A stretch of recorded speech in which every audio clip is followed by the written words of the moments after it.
World Cup 2022, how Argentina's chaotic celebrations unfolded. Argentina may well be waking up from its biggest ever hangover, at least if the number of revelers on the streets of Buenos Aires on Tuesday is anything to go by. There's no denying Argentina desperately wanted to bring the World Cup trophy back home. The strength of feeling after every match during the tournament was testament to that, the dedication of fans to celebrate every goal scored. The pride of Argentinians is multi-layered. Yes, it's their third World Cup win and that's an achievement in itself, but it was more personal than that. In Lionel Messi they have a footballing star now rivaling their godlike Diego Maradona. How dare he not take home the only trophy he was missing? They wanted it for Leo. But this is a country that also needed some uplifting, a chance to dream, to smile, to have some fun.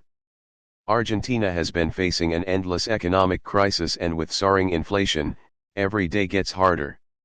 The tournament was a chance to switch off and kick back, and wow, did they do that. We have suffered so much through these past years, one Argentinian told me. It's the first time we have something to celebrate.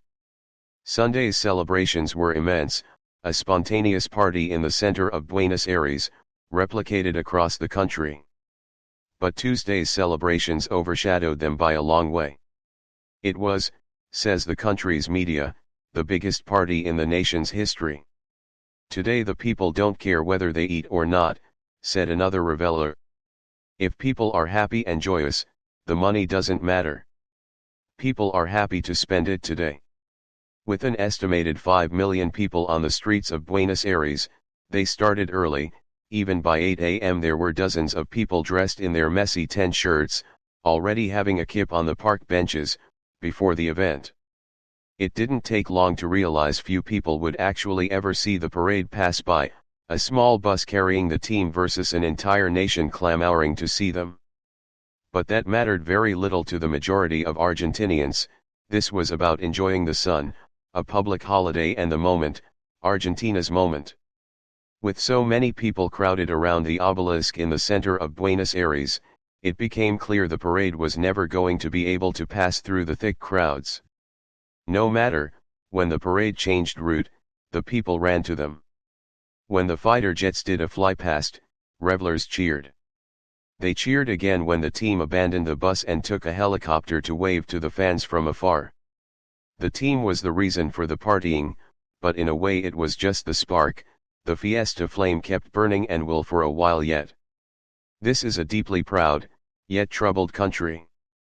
Argentinians are always teased for claiming to be more European than their South American counterparts. But this victory over France made them deeply proud of being South American. That was contagious and has brought the region together. Even if it's brief, it's welcomed. And like all good parties, they usually end in chaos. The overexcited fans jumping on the team's bus, the drunk porteños and the piles of litter made that abundantly clear. To be more European than their South American counterparts. But this victory over France made them deeply proud of being South American. That was contagious and has brought the region together. Even if it's brief, it's welcomed. And like all good parties, they usually end in chaos. The overexcited fans jumping on the team's bus, the drunk porteños and the piles of litter made that abundantly clear. Piles of litter made that abundantly clear.